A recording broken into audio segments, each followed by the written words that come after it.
Noong nakaraang linggo, 2 oras naming inakyat ang bundok ng Candalaga.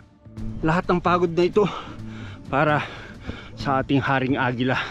Pag humarap ako ang ganito, panay lupa yung kaharap mo, ibig sabihin nasa mga 75 degrees ang ating inaakyat.